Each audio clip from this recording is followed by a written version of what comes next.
The first thing Jacob noticed was how quiet the room became when Rupert Sheldrake walked in. Not just quiet, still, like someone had pressed pause on reality itself. The fluorescent hum of the overhead lights seemed to fade. Phones went untouched. Even the waitstaff at the private Georgetown lounge slowed, then stopped. Rupert, tall and grey, moved like someone who had long stopped asking for permission. Jacob had no idea what to expect. The email invitation simply said, "If you've seen beyond the surface, you're ready. Come alone. Midnight." He had almost deleted it, but something about the phrasing had cut through his skepticism. He was a senior product strategist at a billion-dollar AI firm. Rationality was second nature, and yet here he was, in a candle-lit back room, sitting in front of a man whose name wasn't even supposed to be on record anymore. Rupert didn't sit. He just looked at Jacob for a long moment. "You've bent probability once already," he said without introduction. "That's why you're here." Jacob blinked. "Excuse me?" Rupert leaned in. "The day your Tesla got hit on the interstate, semi-truck came from nowhere. You walked out without a scratch, no seatbelt, no airbags deployed." Jacob's mouth went dry. He hadn't told anyone that. "That wasn't luck," Rupert continued. "That was an untrained use of a very old architecture. Reality didn't break. It yielded. I don't know what you mean." "You will," Rupert said calmly. "Tonight we're going to start with the basics, and if you can stop trying to be clever, I'll show you what the top 1% really guard. The 33rd degree isn't about status, it's about seeing the grid." Jacob tried to laugh, but the sound caught in his throat. "You're serious? Do I look like someone who plays games?" He didn't. Outside, DC's humid summer night buzzed faintly through the sealed windows. Inside, Rupert opened a small, leather-bound notebook. He placed it on the table like it was nuclear. "Lesson 1, he said. "You don't change reality by force. You lean, you nudge. And first, you observe." Jacob hesitated, then asked, "Observe what?" Rupert smiled. It was the first time he looked like someone with a soul. "The patterns. Everything else is noise." Jacob looked at the notebook. Inside were only symbols, no words, just hand-drawn shapes in perfect alignment, spiraling inward like a code. He didn't know it yet, but this would be the last normal moment of his life. Jacob didn't sleep that night. He sat on the edge of his bed, the tiny notebook burning a hole in his backpack.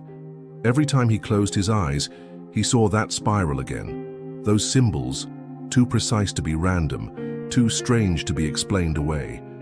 His rational mind wanted to dissect it. His instincts told him not to. By morning, he was back in his apartment overlooking the Potomac. The city was waking up. Joggers, lattes, river fog lifting off the water. But Jacob felt like he was walking through a simulation. Around 10 a.m., his phone buzzed. Unknown number. The test begins when the doubt becomes unbearable. He stared at it, wondering if he was being watched. Then another text, this time with an address. Arlington. A public library. No name. No time. Just coordinates. Jacob took a rideshare. The driver didn't say a word. Inside the library, he found nothing unusual until he reached the philosophy section.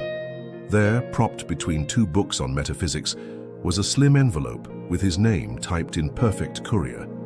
He opened it slowly. Inside, a Polaroid photo of a chessboard, mid-game. Handwritten below it, "Find the missing queen." No explanation. No instructions. Jacob stared at the photo. He turned it over, blank. But something about the board seemed off. Not the pieces, the spacing. One square was 2% larger than the rest. The queen was gone. But that square, it was wrong. Imperceptible to most people, but not to him. He pulled out Rupert's notebook and compared it. The spacing in the spiral matched the distortion on the board. It was the same ratio, the golden ratio, but reversed. Suddenly he realized the distortion wasn't random, it was a coordinate. Jacob left the library, heart pounding, and traced the location. An alley 2 blocks away.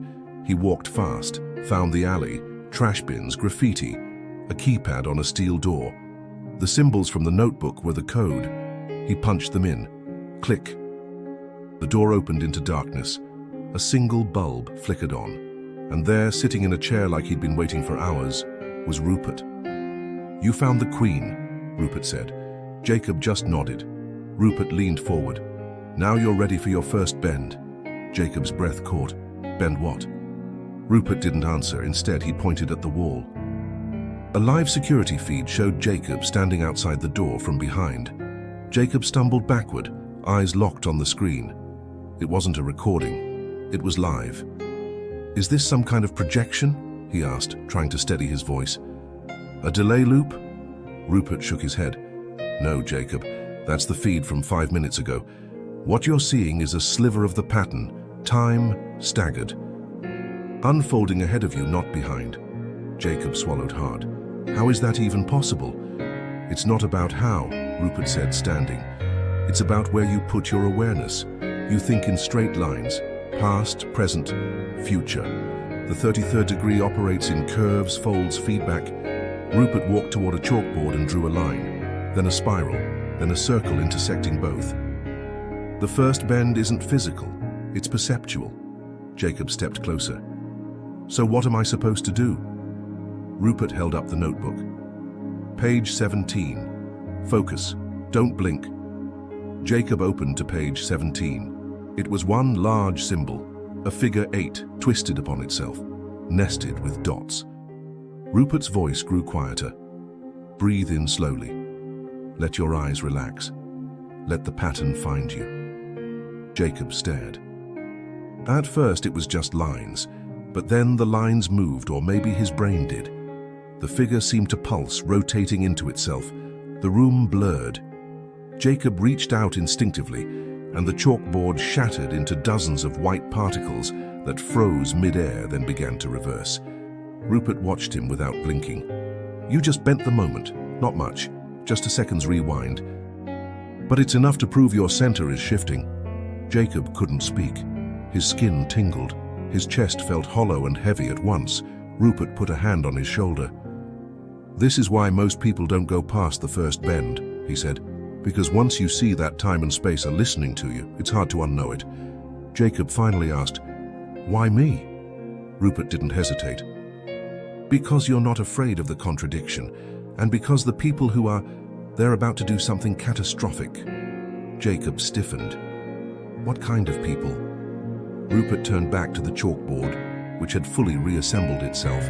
He circled the spiral. "People who know how to bend reality, but not how to center it.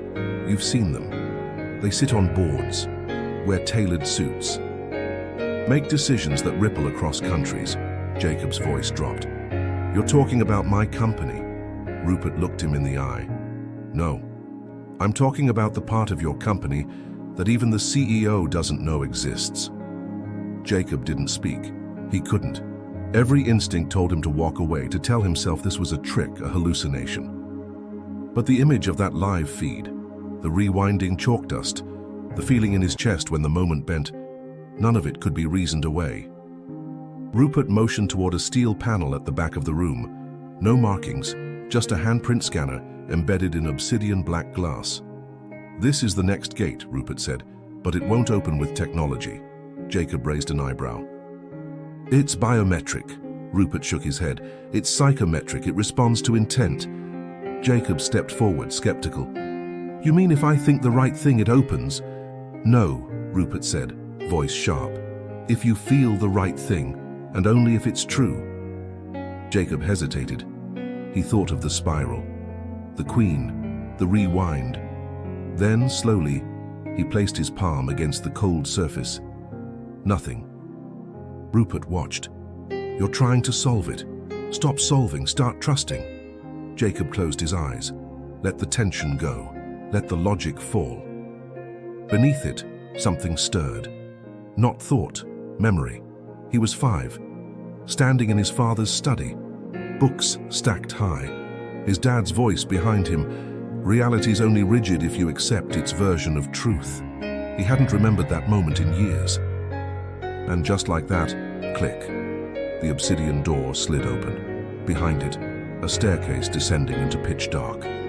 Rupert handed Jacob a thin silver penlight. From here, you walk alone. Don't talk. Don't look back. You'll hear voices.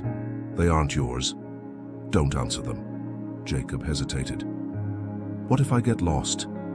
You won't. Jacob stepped in. Each step creaked with age. The walls were brick, damp and uneven. Dust curled through the air like memory. After 5 flights, the space opened into a chamber. No lights, just the soft buzz of something alive. Then a voice from the dark. What are you afraid you'll find? Jacob froze. He knew not to answer.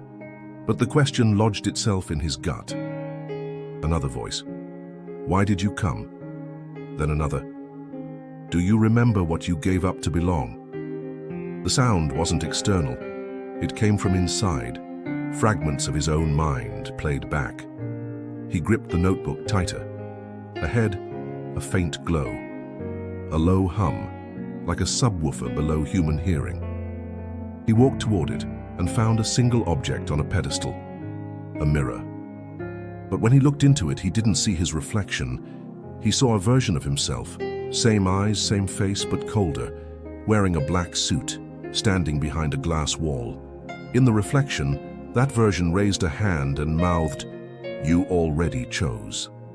Jacob stumbled back, and suddenly he wasn't alone. 3 figures emerged from the shadows. No footsteps, no sound, just presence. Jacob's heart thudded.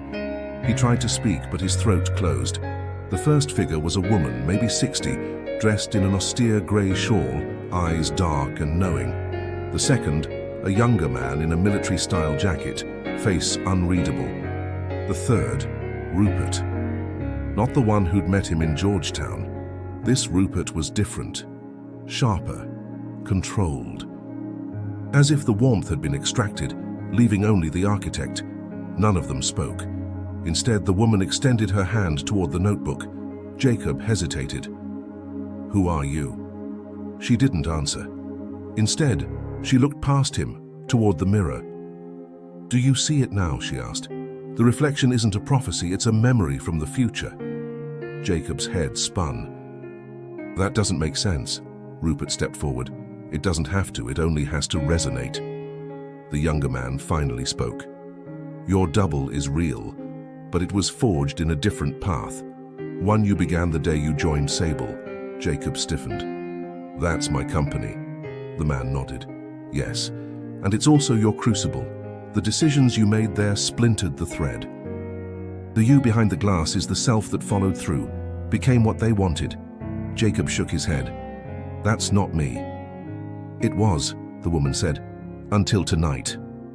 Rupert turned to him, voice low. This is the Council of Divergence.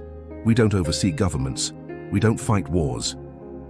We guide people like you, the 1% within the 1%, before they lose the last part of themselves. Jacob looked back at the mirror. His double was still watching, still waiting. Why show me this? He whispered. To offer you a choice, the woman said. Rupert stepped forward again. Keep the knowledge, return to the world, play the game, but never forget what you saw, or... He trailed off. Jacob finished the sentence. Or what? Or go deeper, the younger man said. Erase the version of you behind the glass, but it comes with a cost. You'll lose access, status, memory. You'll be rewritten. Jacob stood still. 2 futures, 1 mirror. He opened the notebook again, page 33. A new symbol had appeared, burned faintly into the paper. A shape that looked like a door with no frame. The woman spoke again. One path bends the world around you. The other bends you back to what you were meant to be. Jacob looked down at his hands. He closed the notebook and stepped forward. The light around him dimmed as Jacob stepped past the pedestal. No one followed. The mirror faded behind him like a memory dissolving in fog. Ahead, a corridor narrowed into a single frame. A doorway carved from stone, etched with patterns that matched the notebook's final page. The air was heavier here, not humid, but dense, like reality had thickened. He reached for the door. Just before touching it, a voice whispered, his own voice from behind, "You can still turn back." But he didn't. His hand met the cold stone. The doorway pulsed, once, then disappeared. Suddenly, Jacob was outside. Not underground, not in DC, but in a small clearing surrounded by tall pines. Somewhere rural. Birds chirped in the distance. There was no sound of traffic, no sign of the modern world. Only a woman sitting cross-legged near a fire pit. Young, calm, familiar. "Welcome to the reset," she said. "You chose the harder path." Jacob stepped closer. "Where am I?" "The other side of your pattern," she replied. "What you call reality has already updated. This place exists between the new lines. Before you re-enter, you must choose your first principle." He frowned. "My what?" She gestured to the fire. Within the flames, 3 symbols flickered: the mirror, the spiral, and the queen. "Each one carries a cost," she said, "but also a foundation. The mirror will let you see truth others can't. The spiral will let you move outside linear time. The queen will let you command what you once obeyed." Jacob felt his chest tighten. The queen called to him. It was power, it was certainty, but the spiral felt deeper, less sharp, more right.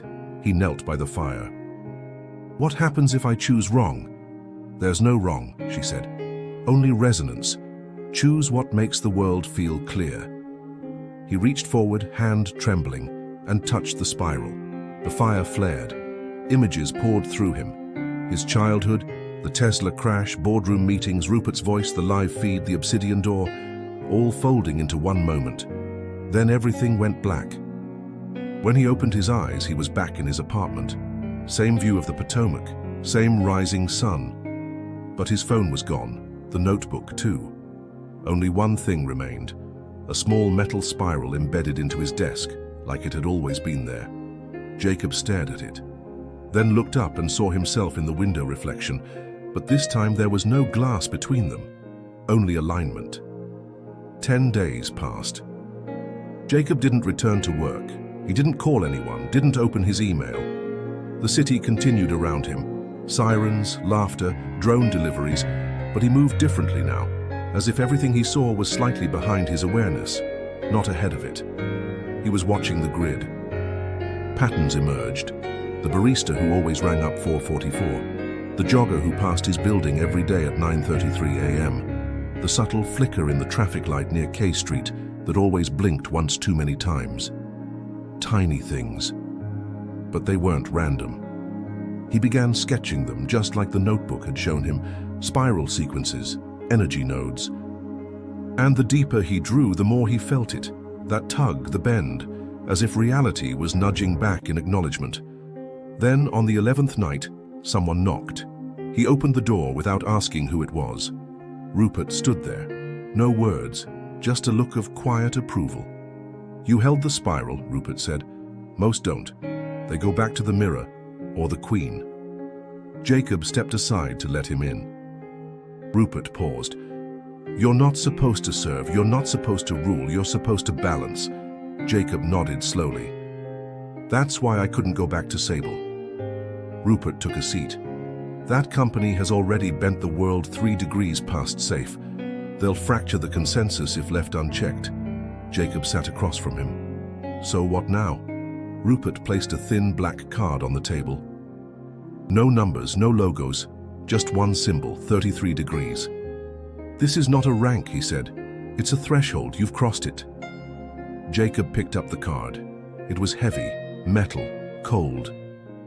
"You're now in the 1% of the 1% who can walk between paths without dissolving." He leaned forward.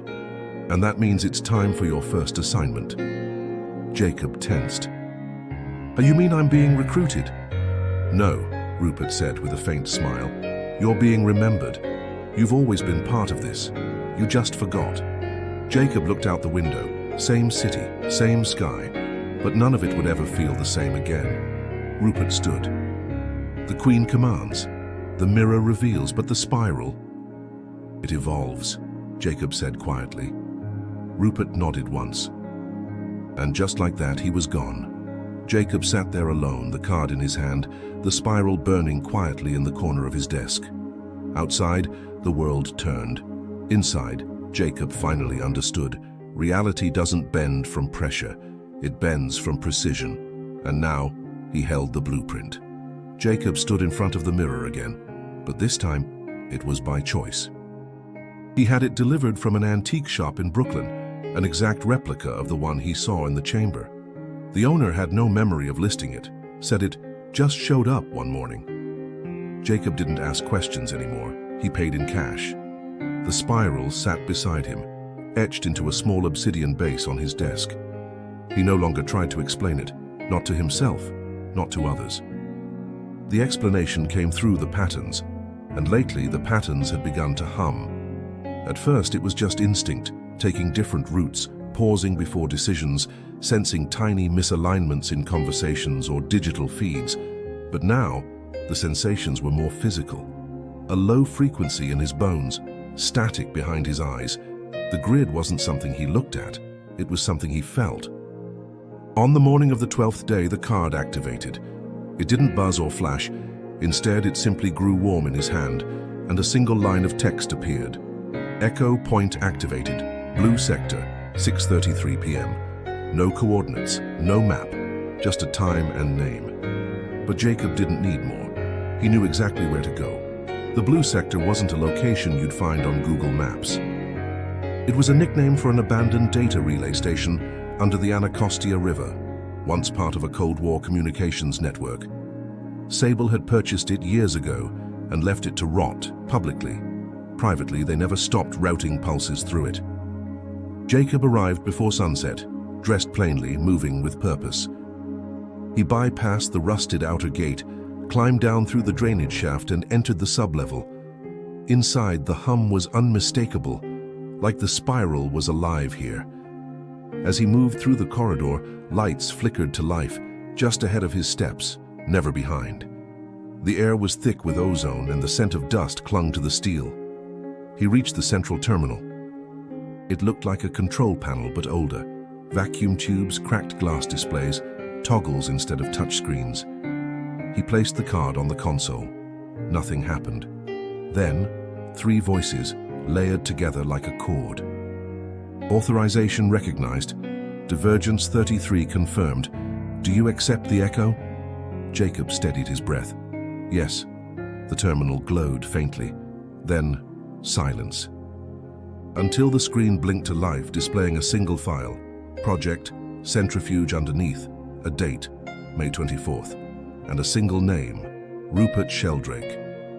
Jacob leaned closer. Below the name, another line appeared. Simulation initiated. Control surrendered. His breath caught. Simulation. He backed away slowly. Something was off. Rupert had said nothing of this. If this was real, if he was inside something not entirely organic, then none of this was the edge. It was the container, a containment for minds like his, people who saw too much, a sandbox of the spiral. And now he wasn't sure whether he had escaped the mirror or stepped into a more perfect version of it. And the spiral on his desk? It had just rotated one full turn on its own.